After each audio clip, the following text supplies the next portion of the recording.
Well, folks, it is the 6th April 2019. It is half past midnight on a Saturday morning of the Celtic Livingston game. Welcome along to the Glasgow Celtic show. This is episode 2. Just a wee fan rant. These will be wee 10-15 minute tops podcasts put out here on YouTube. I have got podcasts on other forums, but I've decided to do these on my YouTube channel, which is the MacLad1888. As you can see, subscribe. I've already got 2,200 subscribers there, which is not bad for a wee Celtic channel. Mostly Celtic videos and gaming videos on there. And we're doing no bad actually. We're approaching, I think it's something like 1,800,000 views across the board with all the different videos I've posted up, which cover a wide range of things. But anyway, let's no rant on about all that. Obviously, if you're here, you're watching the video, you know about the channel, so share it, subscribe, etc, etc. Anyway, let's get straight into it. Like I say, early morning here before the Celtic Livingston game, which I'll be going to. But we'll talk about that later. What I want to start with is it's been an interesting few days since obviously since the aftermath of the game against Safeco last week. A lot of things have happened. Obviously we've had decisions being made on protagonists that were involved in that game, i.e. Ryan Kent, who's received a 2-match suspension, and Steven Gerrard has also received a suspension for his comments with regards to the situation as well.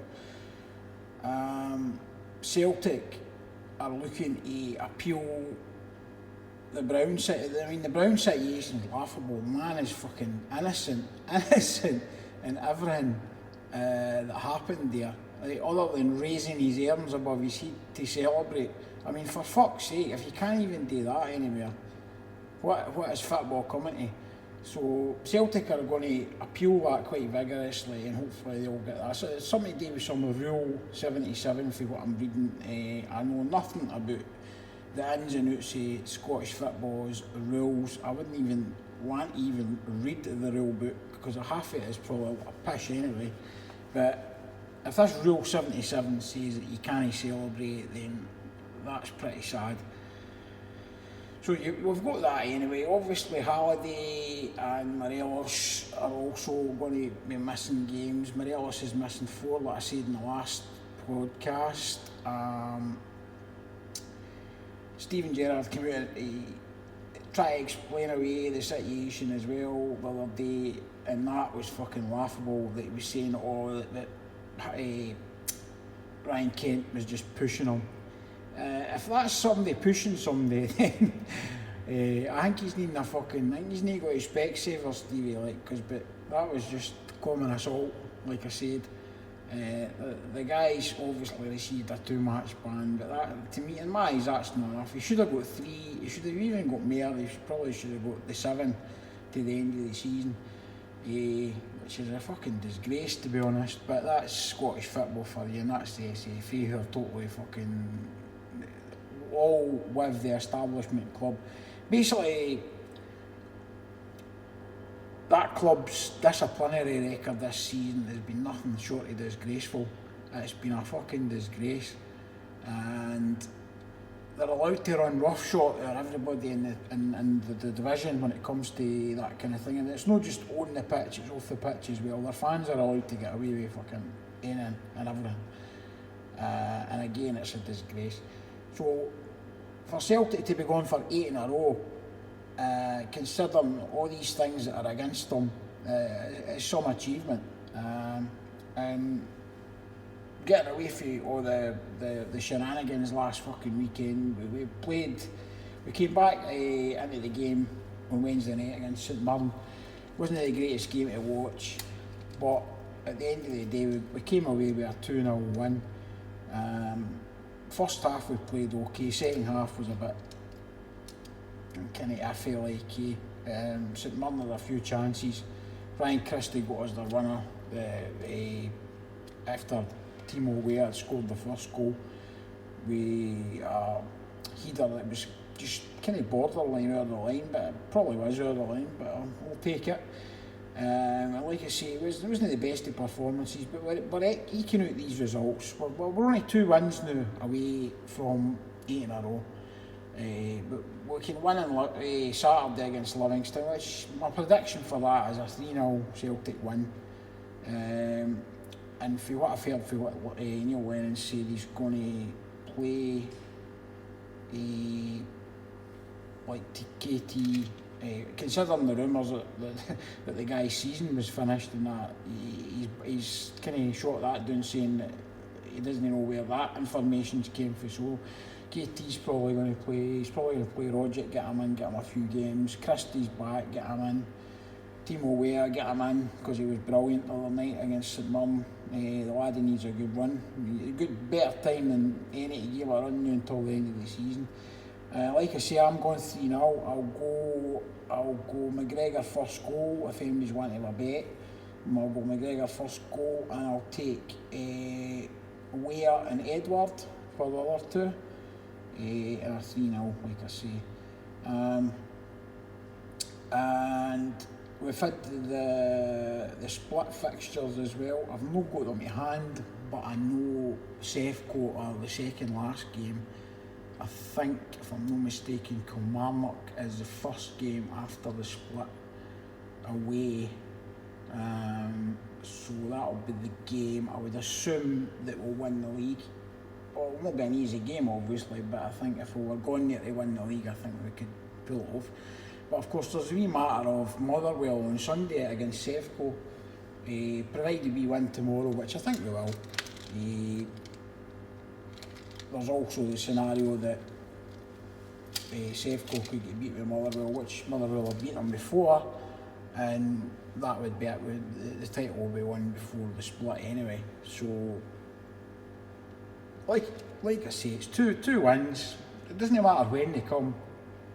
There's 6 games. Celtic aren't going to lose 6 games. Celtic aren't going to lose 4 games. They're not even going to lose 2 of the 6 games. And like Neil Lennon says, we want to get it wrapped up as quickly as possible. So, 1 game at a time. Get into the game tomorrow. Positive, big crowd behind you, and put on a performance. Like I say, my prediction's 3-0. I'll be well happy with that. And we can move on. Other things that have kind of riled me up tonight. I've been hearing about this, the comments that Derek Johnson on Super Scoreboard has made with regards to the Scott Brown incident. Going back to that, the guy lacks no class. He's totally crass with whatever. Everything he says, man, is just anti-Celtic. He's never unbiased when it comes to that fucking mob that he used to play for. And I've not actually heard the dialogue or read the dialogue or what exactly was said, but I can imagine he'd have been sticking up for his old Rangers pals and having a go at Bruni. So I'll maybe have a wee go on that on the next podcast. We're wrapping it up. The only other thing that's kind of maybe worth talking about, I suppose, is the incident at the St Mirren game with the Firecracker. Now, on my blog last year, I put a post on there. I'm a supporter of the Ultras. I'm a supporter of the Green Brigade. I love what they bring to the game, and we didn't even know if they're anything to do with it. They probably weren't even anything to do with it. It was just a random actor, a random fan. Don't agree with it, especially when it's getting the club into trouble and it's giving the club a bad name. It's no needed. The flares, the firecrackers, yeah, they might think it adds a bit of atmosphere, but it's getting to the stage now where somebody is going to get hurt. And we've had all these other incidents this season with coins and fucking bottles getting chucked at players. I mean, if I go back to the stuff that was getting chucked to Sinclair coins, etc. The Buckfast, half Buckfast ball that was chucked to Lee Griffiths in the corner flag. I mean, I'm not obviously talking about Celtic instance here, but it's been happening in other games as well, other Scottish football. And it's time that we wiped all this out. So as far as, like, say, firecrackers, flares, we don't need that. We've got a good ultras group there. We've got a good support that can create a good atmosphere without all these things. So what I would say to anybody that's listening, or anybody with regards to these things, is just stay away with that. You don't need it. You can create a good atmosphere at the football without taking these things into the stadium and giving the club a bad name. So we need to eradicate that before somebody gets injured. So I mean, that's all I'm going to say on that. Other than that, what I say, it's now 20:21 on Saturday morning. We'll be playing Livingston today at Parkhead. Going to the game, looking forward to it. Last home game before the split. I think Hearts. We've got 2 home games. I think it's Hearts and Kelly. In fact, I'm actually mistaken with the first game in the split. I think we're away to somebody. I've not got the thing in front of me, but I'm sure we're home to Kelly and home to Hearts on May the 19th. But we'll obviously look at that at a later date. Anyway, guys, I hope you enjoy the channel. I know this is just some fucking mad Celtic fan just having a rant for 10 minutes here, there and everywhere. Like I say, it's called the Glasgow Celtic Show. Wasn't sure what to call it. I thought that was just fucking simple, and we'll keep it simple. It's just for me to have a wee rant and just go over the kind of topics of conversation that's been happening in the world of Celtic Football Club in the last few days. I'll try and get these out once a week, twice a week if I can stretch to it, depending on what's happening, if there's stuff to talk about and that. Anyway, that's the Mac Lad 1888 YouTube channel. Subscribe, share it, and hail, God bless, look after yourselves and enjoy the game tomorrow.